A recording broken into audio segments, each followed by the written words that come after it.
So we are joined for our first entrepreneurial speaker of the year, Brandy Parker, Velma Jackson alum, nurse practitioner, owner of the Healthy First Clinic there in Canton. We thank you so much for joining us today. I've got a room full here with me at your alma mater, Velma Jackson High School. We're recording this for all of our friends in Madison County Schools, Madison Central, Ridgeland High School, Germantown High School, and our YouTube channel. All Hold on right. one second. Okay. Sorry, I got to interrupt you real quick. So before we get into your business and all you've done in your career, take us back your time at Velma Jackson, Mhm. and your experience in Camden in high school, and how you used your time in high school to translate that into being a successful nurse and a successful business owner.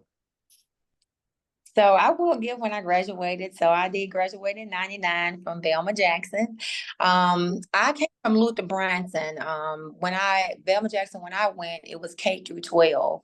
But I lived on this end, so I went to Luther Branson K through 5, and then I went to Velma Jackson from 6 through 12. I think it was in 96. Not 90, yeah, not 96. I can't even remember the year when I started there.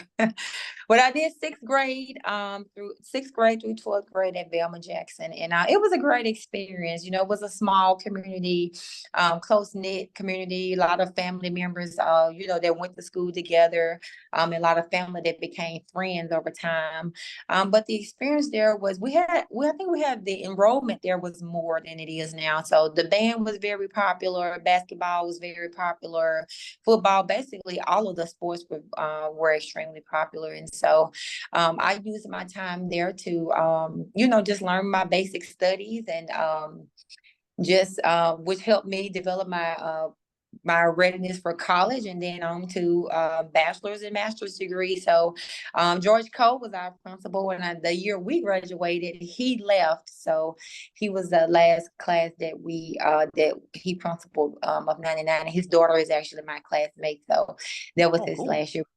Outstanding principal, Mr. Arrington, Coach Young, all of those people. And yeah, Miss Hughes taught us. I think I was 6th or 7th grade math, and she was tough, but she wanted the best for the students. So nobody will ever forget Miss Hughes.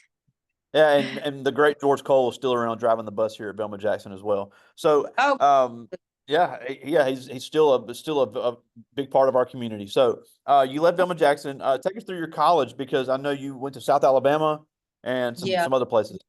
Yeah, so college, oh man, my college years is very extensive. So hopefully this will encourage someone. So I had a child and daughter in high school. So right after high school, I went to Alcorn State my first year. I liked it there, but I was away from my daughter. So of course I wanted to be closer. So I came back home, went to multiple different schools, went to Hines, went to Holmes, and of course we're not yielding good grades. That's why I was going from school to school. Then kind of got to school, felt it wasn't for me, started working, and that just had another child.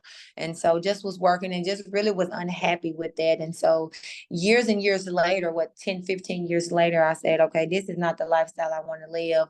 I want better for myself. My mom, who's deceased now, but she was always pushing me to do better, Brandon. School.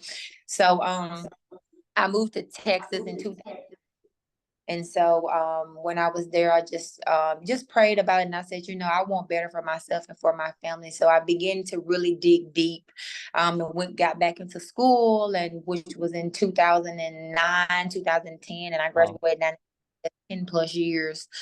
So I got back into school, started doing my prereqs. I still wanted to do nursing, so I started doing my prereqs for that. And at that time, I was ready. I was much older, much more mature, and so I got back on the grind, got back into school, and then got into nursing school, and then worked in Texas about 4 years.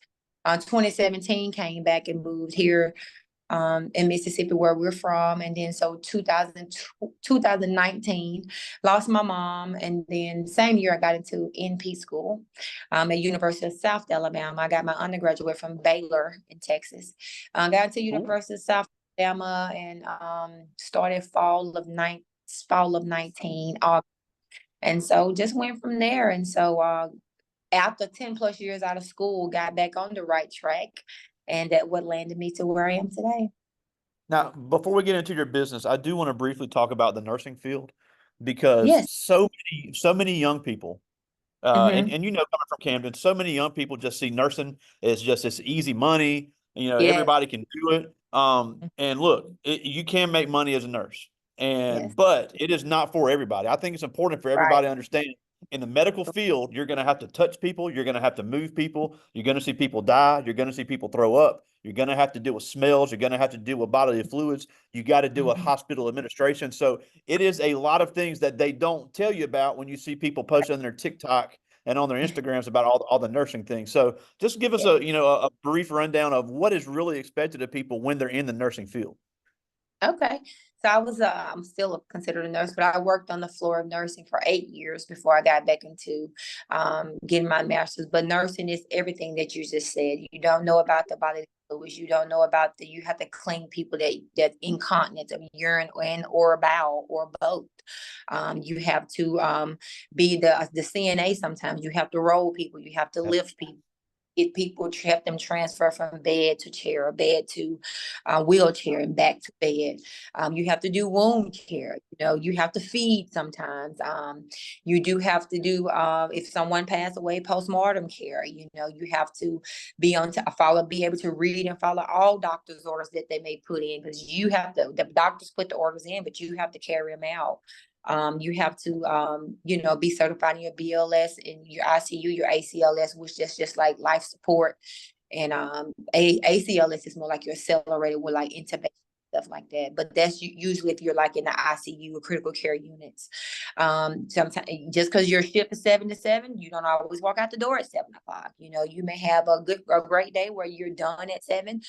You may have a bad day where you're there till 8 or 9 o'clock. I have done it multiple times. You may have to give blood. You may have to do lab draws. So it's much more into it. It is definitely a hands-on career. And we need people in the field that want to do this because they want to give back, that they want to see people get better, not because of the money. And Mississippi, unfortunately, is one of the lowest paying anyway for nurses. They do not pay nurses what they're worth, in my opinion. But Yeah. we need people out there that want to get their hands dirty and want to make a difference in someone's life. Yeah, you want to make good money too, but it's long nights. It's 12-hour shifts. Most nursing careers is going to be 12-hour shifts. Good thing about it is 3 days a week. Most people, you can make your own schedule, but you definitely have to be attentive. You have to be hands-on. You have to be work with multiple different personalities, as well as your coworkers, as well as the patients. You get bad encounters. You'll get patients spit on you. They may curse you out, pull their IVs out. Oh, that's another thing. You may have to store IVs all the time.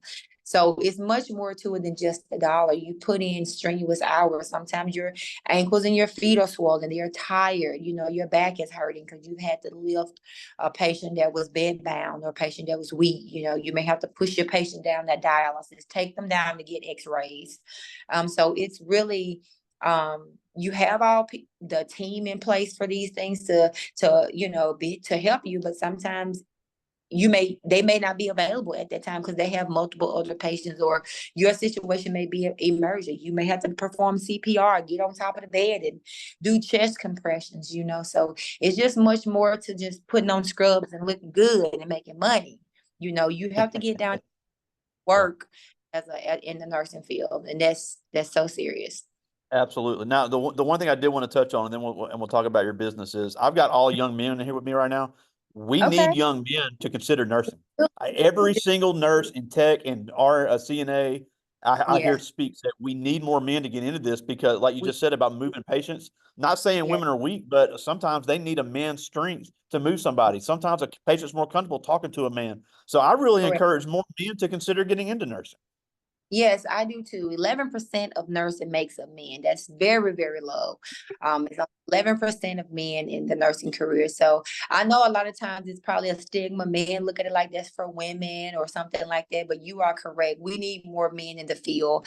We need those hands. A lot of times when we have male patients, you can you can get on the level of the person of your sex. So female, we can get on level of the female, but there are things about the male that we know about from reading, but we just cannot get on their level, and we cannot understand some areas that they're coming from, being the female. So we need more men in the field. Actually, I want to say they say men make more, get more benefits, or more like bonuses to help pay for school, because it's so saturated with females. And so men relate to men, women relate to women. So yeah, young man, come on. It is a really good field. It is rewarding, if this is for you. You want to give back to people. Like me, I took care of my ill grandmother when I was younger. So that kind of, made me want to say, hey, this is something that I really want to do. You people's person, things of that nature. But we are recruiting more men, young men. Y'all come on board. Don't ever think that this field is too tough for you like I did, because I almost gave up because I felt it was too hard. But if the next person can do it, so can you. So come on, gentlemen. Come forward. Yeah, absolutely. Now, in January this year, you made news, which is where I heard about you. You were on the news with your opening of your clinic. So you Yeah. were a nurse for all these years, but you decided to become an entrepreneur, because Yeah. you can be a nurse and not be an entrepreneur, which we all That- know.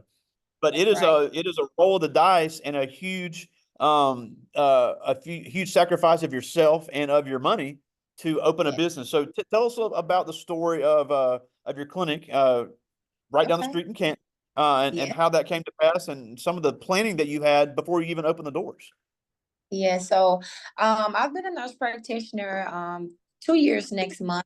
I was talking with one of my friends one day, and we were just having a conversation, and she was like, Brandy, you ever thought about opening your own clinic? And I was like, that's something that I want to do, but not right now. I hadn't been practicing that long, and I was like, it's just something that I, have a desire to do, but just not right now. And so she was like, you may ought to think about it. And I was like, okay. And so I said, well, let me think about it. I pray about it. I was like, I don't have no money for that. I don't need to quit my job. And so I said, because I won't have no patience. So I began to think about it and pray about it. And I reached out to one of my cousins who's actually an entrepreneur. And I was asking her about it, do you think I'm too young in the field? And she told me, she said, no, you're not too young. If you could find a building, or, that's affordable. And if you feel that you could practice alone, go for it. And I practice alone all the time. We have our collaborators, the doctor I was working for, but I hardly ever had to call, because I study all the time. So I felt I was practicing independently. And so I prayed about it, and I just began to say, okay, well, this may be something that I can do. And I started looking for buildings, and that wasn't going so good. I was finding some, but they were just too expensive.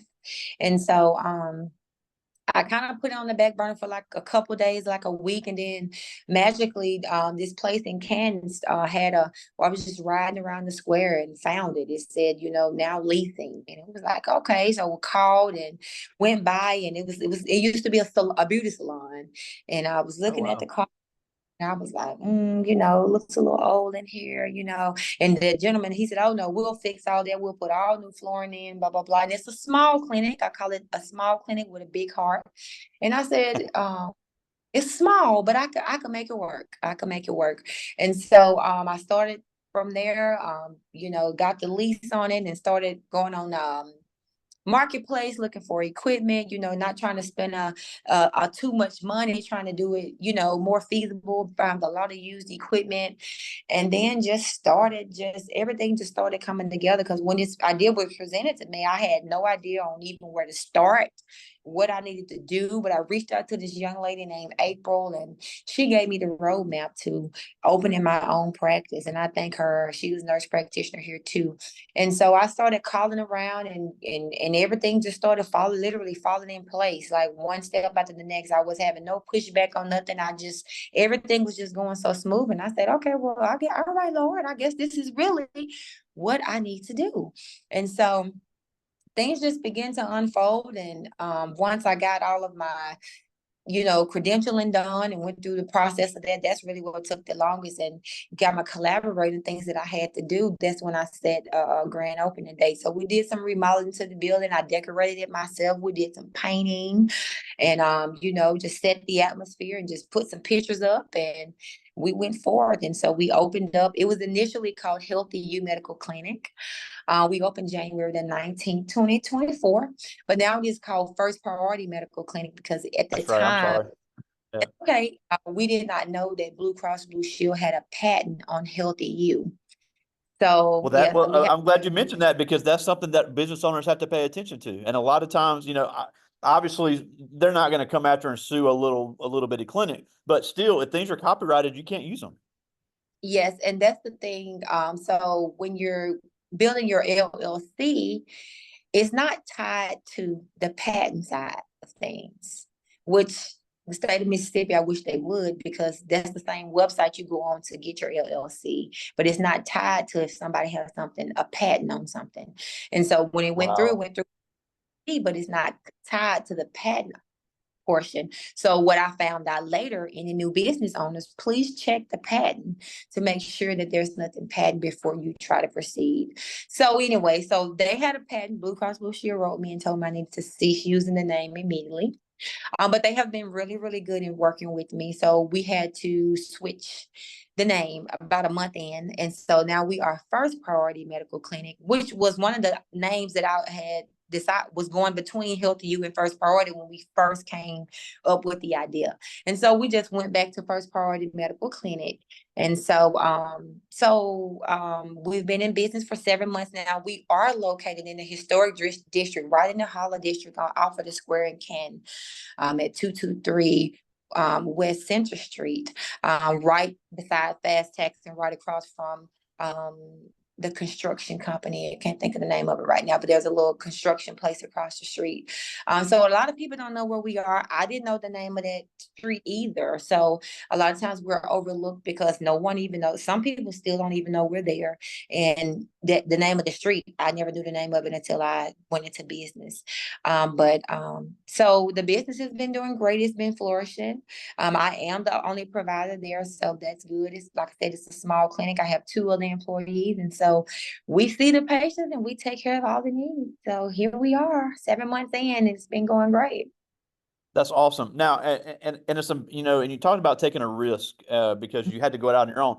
I have another guest of this class who's another healthcare person, and she said, Mhm. "I learned how to take care of patients," and she's a doctor. She said, in medical school, I learned all about how to diagnose, how to treat, Yeah, but nobody told me how to run a business. So that's right. running a business is a 24-hour job. You can take time Yeah. off from seeing patients, but Mhm. what I'm trying to get these students to see and people that see this later, when you run a business, it's 24 hours. It's You may have a leak at the building you've got to take care of. Whether you're open or not, you have to pay taxes. And you just said about some people don't know we're here. You've got to get the word out because it's not like going to a regular job and they're going to pay you regardless. You've got to get right. people in the door in order to make money. So talk That about some of those obstacles that you face because everybody faces them when they first open. Yeah, so some of the obstacles those are some that we have faced with where people just don't even know we exist. Or that's really the main thing. Cause like once they find out about us, they'll call us and, ask where we are. But marketing is really big. That's one thing I try every 3 months. I try to go out and do some type of paid marketing. We market on our Facebook all the time. But yeah, some of the obstacles are just people not knowing that we're there. So we try to get the word out. We, do our Facebook page. We ask people to share our posts. And so we do, I've been to some pop-up shops. I've done some speaking engagements where basically we just speak, tell about the business, pass our business cards out. I have a website, www.first1stprioritymedicalclinic.com. We get some traffic through there, but that's been my main hiccup where people book online, and my main no shows are unfortunately my people that are booking online. So, but we still allow people to book online, and so basically, I just tell people to tell a friend. I get a lot of people in just from the just good treatment. 5-star. I have a great 5-star rating right now, and we try to keep that up because I have had a lot of patients come in off of my reviews online. Now, when we first opened, you're trying to learn what you're supposed to do because I've never ran a business before. So I Yeah. wasn't telling people beginning about the Google reviews, but the company that serviced my equipment, they said, well, we got a lot of our business back in the day. They've been in business like 30 years, just Google reviews, because people really do look at that nowadays. Back in the day, we didn't look at no reviews, but now people really do. And so several months ago, I started just telling people, if you enjoyed your experience here, would you please give us a review? I don't tell them what rating to give us. I just give a review.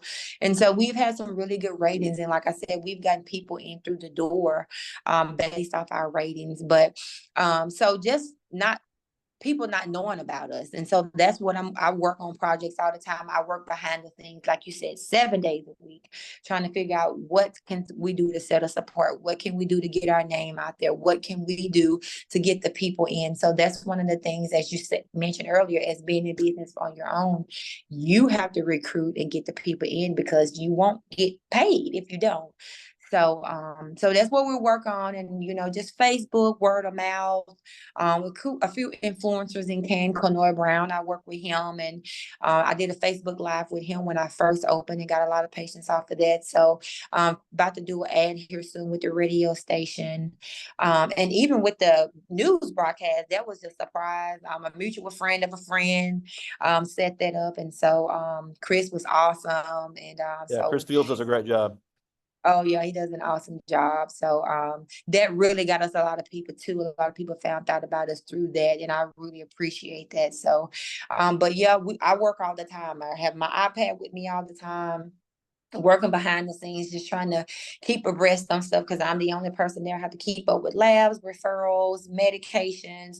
And so if somebody call in and say, hey, the clinic, they didn't get my medicine at Mississippi Discount, I have to go in and send it. So it's constant work, but it is so rewarding. I wouldn't change a thing about it. And I love what I do.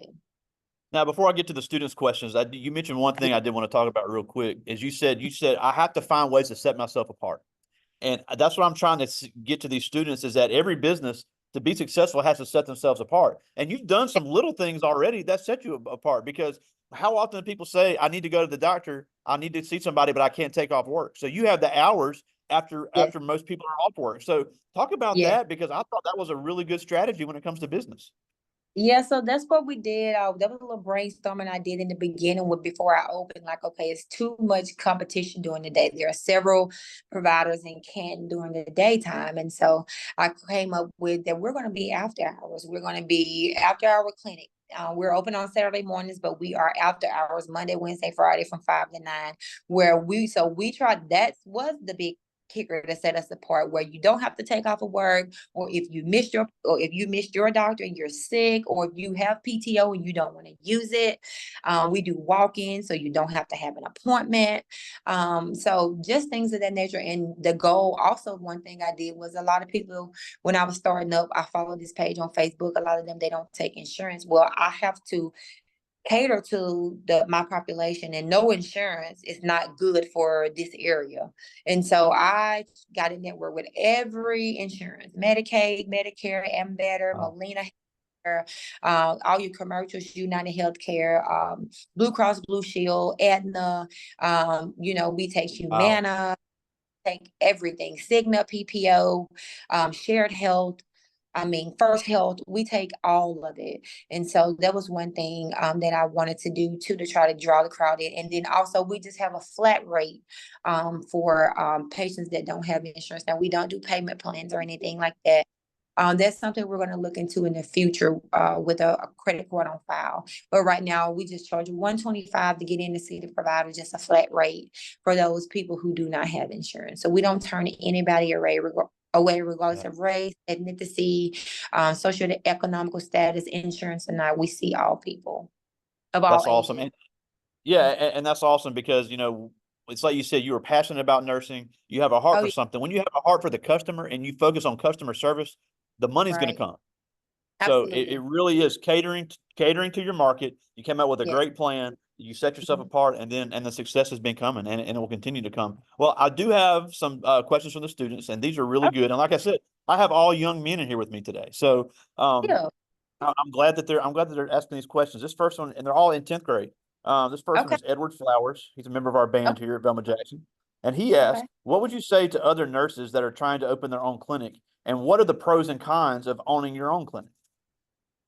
First thing what I would say is make sure your heart is in it. Because if it's not, I mean, I work several hours a week. So, and I'm tired a lot of the times, but I still have the drive because it's what I love to do and it's mine. So you're going to have that drive. So make sure this what you want to do. Make sure your heart is in it. Make sure you're not doing it just for money. Make sure your heart is in it. Pros and cons. Pros would be I work for myself. I don't work for anybody else. I set my own hours. I'm my own boss. Cons to that would be um, um, if you don't market well, just like I was saying earlier, people don't know about the business. You're not getting the clients to get revenue in. So things of that nature. If something happens outside of the hours and you have to get up in the middle of the night and go, if somebody break in the business, things like that when you're by yourself. But mainly it's basically business. It's basically getting patients and getting customers in, building a practice, getting more and more people in, because the goal is to always get new people and keep your old people.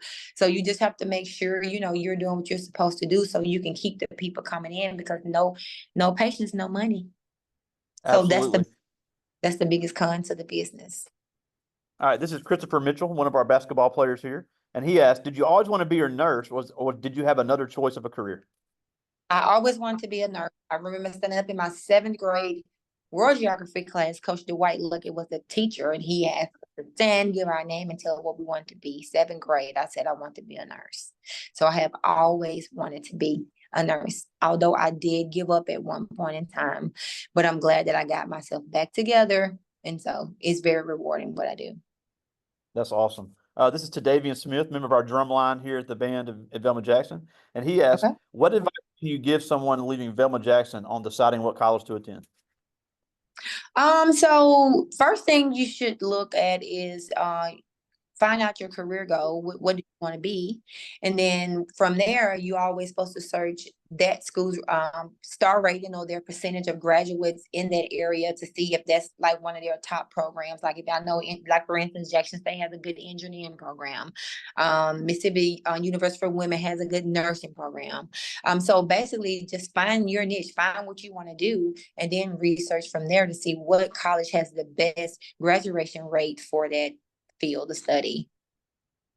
Yeah, and it's like you said, it real and you said you were worried about the amount of experience you had opening your Yeah, business. I think it's foolish to open a business without at least a little bit of experience, but the more you can learn about it, the less of a learning curve you'll have once you open the business. correct. That's so true. I just got one more. This is Shavaka Page. He asked, what inspired you along your journey to become what you are today? So when I stood up and said it in the seventh grade class, I just got that from like going to the hospital with my grandmother and stuff, and like seeing the nurses changing the tubing on the IVs and sitting literally that just, I don't know, it just did something for me, seeing them take care of the patients. And really the main thing was just spiking those bags of IV fluids and hooking it up to the patient's IV. So back then my grandmother was ill when I was growing up, and I used to live with her, and she used to be in and out of the hospital. But later on in life, she got really sick. And so my mom and she lived with us and we took care of her. And so at that time, that was kind of like when I was on the road of giving up, but that it rejuvenated me. Just giving back and just being able to take care of her, even though she was a family member, but I thrived off of that. I got so much joy, just, doing what we need to do for her, whether it was feeding her, whether cleaning her or whatever it was, turning her. And I just felt that was my passion, that was my calling, and that's what I needed to do. I am a people's person. My mom told me all the time, I don't know where you get your personality from, but she was very quiet. She was more an introvert, but I would talk to a flea, an ant, a piece of grass. I tell people that all the time, but my dad is like that too. So that is just, I found joy in it. Well, basically just giving back and just doing stuff for others. And so that's when I kind of decided like, hey, this is really what I need to do. I remember saying in the seventh grade that this is what I wanted to do. So I can That's do it. awesome. And so I really kind of said, all right, I'm gonna, you know, get my life together and get myself together and go for it. And that's what I did. So it's just a passion, it's a joy that beats in your heart, that you know that you are doing what you're supposed to do. That's awesome. Well, we're almost out of time, and we thank you so much for taking some time for us today. But just a couple things before we go. First of Okay. all, tell us where to find your clinic in Canton and online. Okay, so you can find us at 223 West Center Street in Canton. So basically, we are on West Center Street, so west of the square. If you stand out, if you're at Subway and you stand out the doors of Subway, if you just look straight ahead through that light, right behind the old courthouse, we are right there. But right beside Fast Tax, and like I said, it's a construction company. I can't not think of the name of it. Behind the old alleyway where the old Freds. I think they're making it like a little juvenile center now, but we're on that street, West Center Street. Phone number there is 601-407-9955. Our website is first one ST Priority Medical Clinic.com, and you can go there on website. It talks about us, the services that we offer, and you can also book appointments while you're there as well. If we don't answer the phone, please leave us a message. It's confidential, and we will call you back. Our hours are Monday, Wednesday, Friday from 5 p.m. to 9 p.m. We take walk-ins up through 8 p.m. And Saturdays, we are open from 8 a.m. to 2 p.m. and we accept walk-ins through 1 p.m. We are happy to announce that we will be extending our hours starting next month, where we will be open Oh, every wow. day. Yes. So more to come on Wow. that. So That's full awesome. time.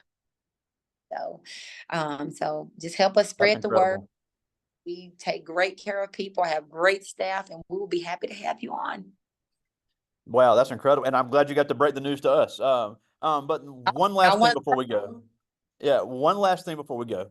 Right, and this is not an opinion. This is a fact that people can look up if they don't believe me. Right now in the United States, Black women are the most educated, most forward-moving portion of the society, and it's actually not close. And like I said, I've got a room full here with me with a lot of young, talented Black men.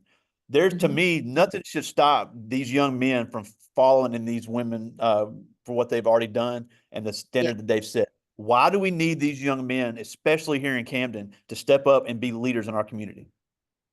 We need y'all to be leaders because there's already a stigma that you won't do it. Let's break these stigmas that they have on us, especially our African American Black young men. We need to break the stigma. We are looked at to be Black men to be locked up behind bars, and there's only 8% of Blacks, even that's nurse practitioners, even just women, period, Black people, period. So let's break this. Let's get out there in the community and work. We are better than what they think we are. You can do it. Only thing you need to have is a drive to do it. Nothing is too hard, and with God on your side, you can do all things. All things are possible. So hang in there, you 10th graders. I remember my 10th grade year. Figure out what you want to do. It may take you a while, just like me. I got off track 10 years to get back on track, but I'm very successful today. I'm very thankful. Never, ever give up. We need more men in the field. You can do it. I'm looking for you in this career. Oh, how are you? Just get it. Just get your license. But And good even luck. if they don't want to be, yeah, even if they don't want to be in the medical field, we need some successful Yeah, male we need, entrepreneurs in the community. yes, period. We need successful Black men, whether you are an entrepreneur, whether you get your heating and cooling, whatever you do, all across the board, we need more men. We need more men to be successful because we're not doing a good job of that right now, and we are looked at and we are expected to not do that. So let's turn this around. Let's turn it around. Let's turn it around, and you can. Absolutely. Well, again, we thank you so much for taking some time out of your busy schedule today. Brandy Parker, the owner, founder of First Priority Medical Clinic, Velma Jackson alum. Thank you so much for taking some time for us Thank you today. for having me. Y'all have a great one. I talk to you Bye soon, bye. buddy.